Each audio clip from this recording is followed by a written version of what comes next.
Welcome, welcome, welcome. I'm so excited. Danielle, you know me. For anyone who might join live that doesn't know me, or those of you watching the replay, I'm Phaedra. I'm the astrologer and artist of Mystick, Physick, Astrology, of course. So I use Western Sidereal Astrology in this practice, and it's really the idea is to kind of help you reconnect with your soul purpose and remember why you came into the world to begin with, right? Isn't that what we need to do? And so my aim is really to help just provide guidance for you on how we can consciously use the energy of the transiting planets to affect our lives in a positive way. And so with the new and full moon guided practices, the idea is setting our intentions with the new moon, of course, and then letting go of things that aren't serving us any longer, things that we've outgrown with the full moon. And so tonight we're going to be doing the new moon in Sidereal Pisces intention setting. And I'm super excited. So tonight what I'm going to do is kind of guide you through exploring Pisces themes of healing and compassion, when self-sacrifice and selfless service might be appropriate. And then we're going to set intentions for tapping into this new moon in Pisces energy. And I'm really excited about it because it's big energy. And the idea is really just so that you can create a life more aligned with your dreams and your own spiritual path. And so grab a pen and paper, grab your sidereal natal chart, or at least know your rising sign. And together what we're going to do is use the new moon to manifest what it is we really want. And actually hold that thought. I'm going to grab my moon gazing journal that I always need. So if you need to look up your sidereal natal chart, here is the link for getting your chart. Danielle, I know you have yours already. You probably don't need that. Here's the link for your chart on YouTube. Enjoy that. It's mystickphysick.com/sidereal tools. And you can do it with or without the dash in between sidereal tools. Either way will work. It's good to see you, Danielle. Link came through on chat. Fantastic. I had to do it manually in the chat window because the combined chat isn't working, but we'll work through it. Feel free to like and share the broadcast if you're on in the Facebook group. You can't really share it because it's a closed group, but you could always invite a friend to join the group if you like, or you can share the link off the YouTube channel with someone, or you could share just a link to the website once I get this uploaded to the website, which should happen later tonight or tomorrow. But in part one, what we're going to do is we're going to talk a little bit about this particular new moon in Pisces and the energy around it. And it's kind of exciting and kind of like nail biting at the same time. But we're going to talk about that. In part two, we'll talk about which house this is falling in for each of you according to your sidereal rising sign. So those of you who already know the houses, you can skip that, take a breather, get a snack, whatever, and come back for part three. In part three, we're going to talk specifically about the Pisces archetype and Pisces themes. And then I will walk you through some prompts for setting intentions for how you want to capitalize on the new moon in Pisces energy, which is really kind of big. Jupiter's involved in this one, right? So tonight, what we're going to be doing is exploring, like I was saying, the Pisces themes of healing and compassion, self-sacrifice, selfless service, and then set those intentions. So let's talk a bit to start off about this new moon. If you missed the morning broadcast, afternoon is when it went through, the afternoon broadcast of the Sidereal Insights Astro update, I did talk a little bit about this new moon and the astrology of it. It's actually tomorrow is when the new moon takes place at Pisces 9 degrees 11 minutes by the Fagan Bradley sidereal zodiac. And one thing that I want to kind of call out in advance to kind of set the stage for this particular new moon is that all the planets are currently in direct motion right now. Mercury station direct will almost clear the shadow period. Close enough that I think you could effectively use this new moon and make it work. But I want to encourage you, because we have all the planets in direct motion until April 25th, when Pluto stations retrograde, use this new moon wisely, because we don't always get a lot of new moons during the year where all of the planets are in direct motion all at once. And so that's really important, because then you have the support of the entire solar system behind whatever it is you initiate with this new moon, whatever intention you set, whatever it is you decide you want to start. And so use it wisely. It's I think an outstanding opportunity. Neptune and Jupiter co-rule, but I believe, just from looking at the astrology of it, that Jupiter's influence is the stronger influence, partly due to the timing. And I think that's beneficial and serves us well, because it's also a more positive influence, whereas I think Neptune's influence maybe isn't fully supportive, and we'll get into why here in a minute. So Neptune is in Aquarius right now. He's in Aquarius with Mercury, and we're separating now from yesterday's sextile with Venus. Now, keeping in mind, Venus is currently in detriment. She's in Aries.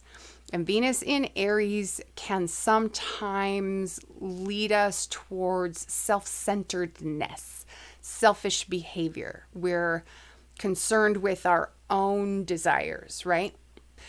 And this Neptune-Venus sextile, because Venus is in detriment, what I see here is that potential for, I see the potential for selfishness or selfish behavior or self-centeredness to maybe trigger disillusionment or disappointment, right? And so because this is a weakening influence, it's a separating aspect, I think that whatever this is likely triggering for people who are affected has already been triggered. So what I would encourage you to do is leverage your disillusionment to see where it is you need to make changes so that you can avoid disappointment in the future around whatever this situation may be for you. Okay. Whereas on the flip side, Jupiter is in Sidereal Sagittarius, right? That's his sign of rulership. He owns it. So that strengthens him as he approaches a really powerful conjunction with Pluto on April 4th. And he's within range of that conjunction right now. As a matter of fact, in not too much farther in terms of degree movement, Pluto will actually be caught at the midpoint between Mars and Jupiter. And that will make Pluto even stronger of an influence. And you can tap into this conjunction with this new moon, especially if you end up taking action at or near the 27th, when he really moves closely into range. And the 27th is within those first few days after the new moon, where we would probably be encouraging you to take action anyway, because we encourage you to make your initiation when you see the first light of the new moon, provided the astrology is supportive, right? So this new moon really holds a lot of potential for big changes. And I think that's really what I would encourage you to capitalize on. This new moon has a lot of potential for major transformation, or to bring transformational ideas, which could be implemented in a really broad or a really expansive kind of way. Metamorphosis and transformational growth is really the theme of this new moon. Okay. It is the time to set intentions for whatever new beliefs you want to adopt. So if you have identified old crappy programming from childhood that just doesn't serve you any longer, and you're wanting to rewrite the script that you're running mentally, this is a new moon where you could sit down and specifically write out, what new beliefs do I want to create for myself that are really in alignment with what I want in life, that aren't beliefs that were instilled in me in childhood, or instilled in me by other people, or just instilled in me by repetition, right? Because oftentimes we internalize other people's beliefs about the world, but those don't necessarily align with the world that we believe is possible. And so if you want to manifest that world that you believe is possible, and you take the time and the energy and make the effort to change your programming, you can really make great strides. And I think where this new moon is in Pisces, Pisces has a lot to do with our beliefs. It has especially our unconscious beliefs. And oftentimes, the unconscious beliefs are the ones that we've been carrying the longest. And so if there's an unconscious belief that's not serving you and you're ready to move into a new belief that will serve you on your forward path, this would be the new moon to bring that new belief into your unconscious mind and really internalize it. Affirmations are a great, great way to do that. Also, I want to call out, and I think this almost goes without saying, this is a really emotional new moon. And I think that's just true given the state of the world right now, considering what we're all experiencing as a collective. The other thing that I want to say, and I know this has the potential to be probably triggering for some people, and so I just want to call that out. I think there's really a chance for a Jupiter-Pluto conjunction under the right circumstances to bring a lot of death to the world at once. And part of the reason I think that is our current situation, where we find ourselves right now, comes on the heels of our Mars-Jupiter conjunction just a few days ago. Mars-Jupiter conjunction took place at the exact same sign and degree and nearly the exact same minute of arc as the Saturn-Pluto conjunction last January on the 12th/13th, depending on where in the world you live. And that Saturn-Pluto conjunction, that's a once in 35 years-ish type of experience. It's a big deal. And so that conjunction from January just got reactivated in a really big way when Mars and Jupiter conjoined at the exact same spot in the sky. So they've reactivated the energy of the Saturn-Pluto conjunction, coloring it with Mars and Jupiter. And that happened right before, just a matter of days before Mars then drove right across the top of Pluto. And so this is kind of what we're seeing play out on the world stage. And so I just kind of want to warn everyone, to me, I think that is probably a big source of, one potential source of the big emotional energy component that this new moon holds. The other, I think, is the energy potentially of grief and of fear. I think there's a lot of that we're holding in our bodies around the globe. And I would encourage you to look for ways to allow that energy to kind of move through you rather than holding it inside and carrying it with you. Okay? But this is really the time to set intentions for what new beliefs you want to adopt. Okay? Now, looking ahead, and I just want to kind of lay this out for you because we are in this period of time where we have all the planets in direct motion. Pluto's going to retrograde April 25th. That's the next retrograde to begin.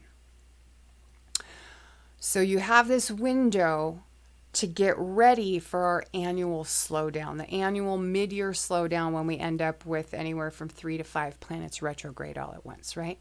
After Pluto goes retrograde, once we get into mid-May, we kind of have a threefer all in 1 week. And in that week, we're going to have Saturn station retrograde on May 11th. 2 days later, Venus will station retrograde on May 13th. And the day after that, Jupiter is going to station retrograde on the 14th. So in this very short span of just a few days, we're going to have 3 important planets station retrograde all at the same time. And this is a big shift. It's going to represent a huge shift in energy. And what I want you to do as we move into tonight's intention setting is be thinking ahead about how you want to use the time before that slowdown. Be thinking ahead about how you want to use the next 4 weeks, especially. because that is your last real opportunity until we head into that, before we head into that slowdown, to wrap up important things, to get things moved into position wherever the things need to be moved into position before the slowdown, and to do whatever planning you need to do, and take care of whatever business you need to do before Venus goes retrograde, right? Because Venus doesn't go retrograde every year. She goes retrograde once every year and a half or so. And so this is not an annual event. It's something that doesn't happen quite as often as the outer planet retrogrades or even Mercury retrograde. And so I really want you to have that in the forefront of your mind as you're doing planning, because we don't often spend time talking about Venus retrograde. Okay? Hi there, I see you're with us. It's good to have everyone on tonight. Thank you for joining. So that really kind of wraps it up for the part 1 of the broadcast. What I want to do now is move into part 2.